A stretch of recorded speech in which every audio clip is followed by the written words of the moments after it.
Hey everybody, welcome to the Insignia video podcast, Yes, as we call it correctly. Today we are sitting on a very special place, actually, on the Vic Hotel.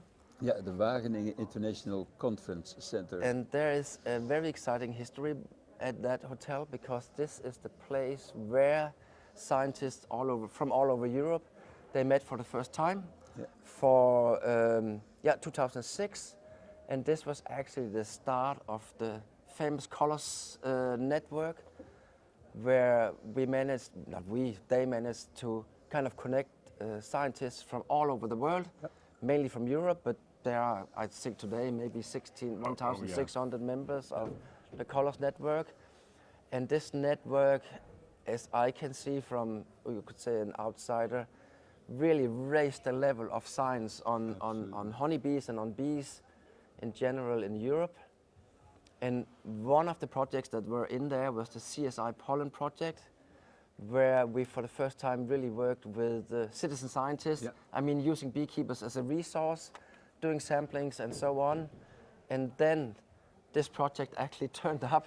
Chef Van der Steen, you're the director, or the coordinator of the Insignia project. Tell us a bit about it. I can tell you about the Insignia project. In general, it's kind of follow-up of the CSI pollen, as Fleming told, because then we asked beekeepers to give information about pollen. We extended that based on the questions of the European Commission to pesticides. We did our first Insignia, which was completely focused on pesticides and on pollen diversity.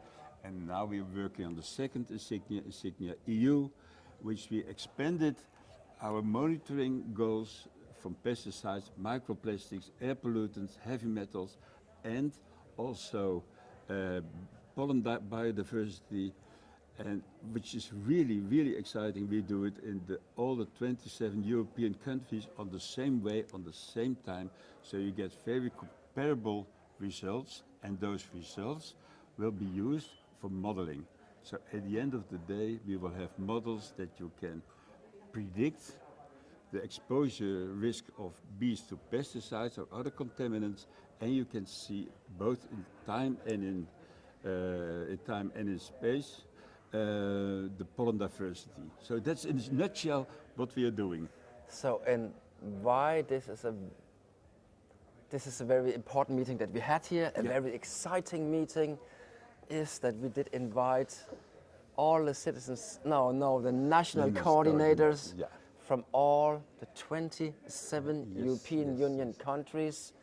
And this was so exciting to meet those people. It was a very exciting process to kind of find national coordinators, people that were kind of keen on doing that, people that we could rely on, people that had very closely contact to beekeepers. So tell us about what did we do here? I'll tell you. I managed to tell you the objective of this Insignia in 1 minute. But it's easy to say, okay, this is what we're going to do.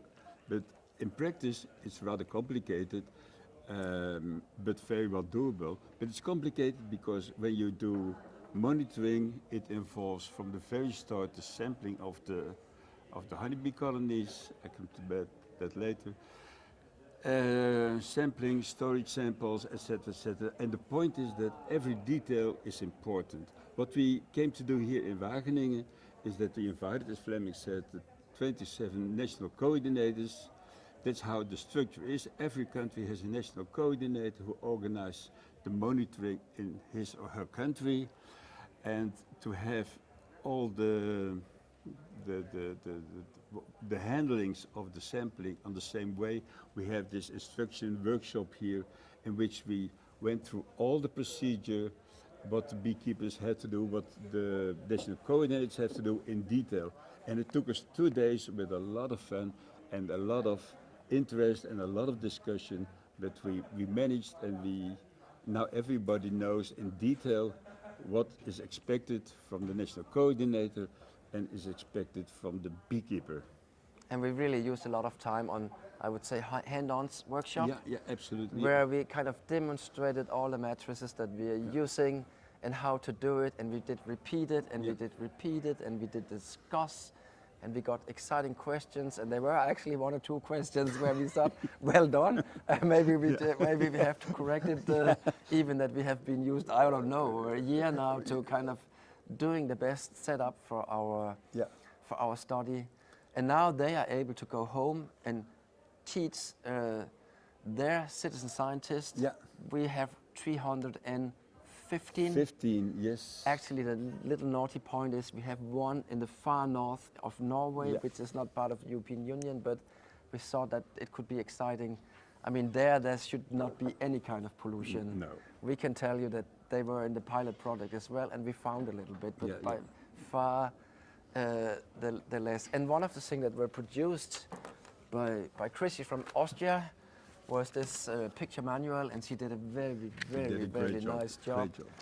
And she has been working hard over the last time. So you could say this is really the cookbook that all the national coordinators, they will translate, and then they will send it out to the citizen scientists. And what do they more have of other obligations as the national coordinators? The national coordinators have the obligation, and actually there is coming a national coordinator. There's coming one. Yeah, please come. Come. Come. Now you get into the Insignia Video podcast. Okay, good morning. Yeah, Good morning. There she Hello, is. everybody. Yeah. Good morning. And that's Fanny from Greece, and she's on the way home. Everybody has left. We're just sitting here, the two of us here. And It was a great 2 meetings, Yeah. really great, and I'm very happy for doing this for Europe. Yeah? look at the kids. Mwah. Thank Okay. you. Goodbye. Hey, Bye. goodbye. Good luck to all our activities. Yeah. Exactly. Okay, bye-bye. And see you so soon. And then we have the other ones from Cyprus down there. So Yeah, this is a small interruption. People are leaving now for their countries, thanking us, and we all made.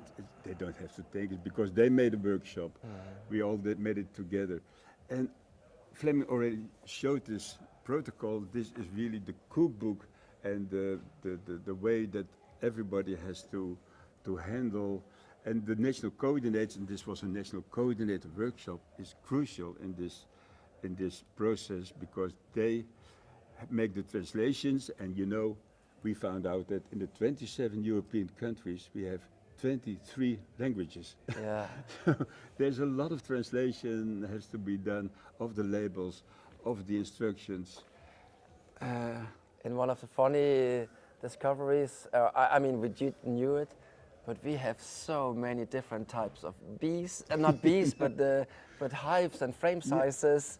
So it's really difficult to kind of make a recipe how to do it because some have bee houses, some have boxes on top of each other, and really different things. So, and that's also the task of the national coordinators to kind of fit this cookbook into the tradition that they have locally. Yeah, I think we have 23. I know we have 23 official languages. I think we have 230 different frame sizes and hive sizes in Europe, but more or less it's all a hive, and with some adaptations everybody can do it. And what's most important, we ask the beekeepers to do their own practice. We don't want to interfere in their beekeeping. The honeybee colonies go out there, collect the information, bring it to me, and it's up to us to extract this information or to catch this information from the hive, and that's what we are doing. And one of the very important thing is what you just could see, that within in the national coordinators that we have in the group, I think we have a very good spirit and create very good friendship, and everybody has kind of an ownership. And now the national coordinators, they have to go back to their countries and actually create the same with those ones. And in the small countries we have 5 citizen scientists, and in the bigger countries like France maybe, they have France, Spain, they have more than 20 citizen scientists that they kind of have to keep track on. They will make workshops, they will make online meetings, they will go out and visit some of them, and there will be more or less, I would say, a 24-hour hotline access. Yeah, absolutely, yeah. And one of the nice things that we also have within the group is that all the citizen scientists, they have to fill out an online survey. So before every sampling, they get a, you could say, reminder. remember to go out and do your sampling. Everything is told in the book. And then when you have done it, please fill out the survey that you actually did it, what you did and what didn't succeed. And in that way we keep track on the ones that do not answer. Yeah, and we have the combination of what beekeepers doing in the field, how they do their varroa control, how they're doing the beekeeping practice, etc. And we can combine it directly with the samples we take in the same period, Exactly. at the same moment. So we have all the information we need on pesticides exposure, on air pollutants, on heavy metals, on microplastics. So it's really giving an overview. And the most exciting is, and of course we are aware that we don't have all the pesticides and we don't have all the air pollutants, all the heavy metals, but we have the most important ones we do have. And the exciting thing is that it's collected in all the countries from the north to the south, from east to the west, in the same way, in the same weekend. So this is really the first time we have this pan-European monitoring of the environment with honeybee colonies. Exactly. So now we're going to do it. We're going to do it. And also to say that we also, the national coordinator, it's important for them that we can see who is not answering the Lyme survey. And then we ask the national coordinator to make what I call a gentle phone call to the citizen scientists, really gentle, asking, how are you doing? Did you have any problems? Yeah. And we found out from our pilot projects that the main reason why they're not answering is that they forget it. Yeah. So, but it's very important to kind of keep track on it because we want to have as many samples as possible. We will not have the perfect sampling, but we try to do the best that we can. Yeah. So We are aware perfection doesn't exist, but we are reaching to it. And Fleming, and I have to say that Fleming used the beautiful word ownership. We, within the consortium, we all have the spirit of owning this project. We are owning it, we are responsible for this, and we felt in this workshop that the national coordinators are also getting the ownership of this project for their country. And you need this kind of ownership, this personal involvement to have this all working. So at the end, Chef, what's the next thing that's happening now? The next thing that's happening is that in Denmark, all the materials are collected. So Fleming, Chrissy, and all are gonna make toolboxes with all the samplings. That means that we have the AP strips for the pesticides, the AP traps, and we come to that later, you'll see that. For the microplastics, the grids for the propolis, the tubes for the honey, everything you need, labeling, whatever, is sent to the national coordinators and they will distribute it in their country. It's all sent from Denmark, except for the AP traps, they will be sent directly from Latvia, who produce them. So in 3 weeks' time, all the national coordinators will have all the material so they can prepare for the very first start of the monitoring in the weekend of 20th April.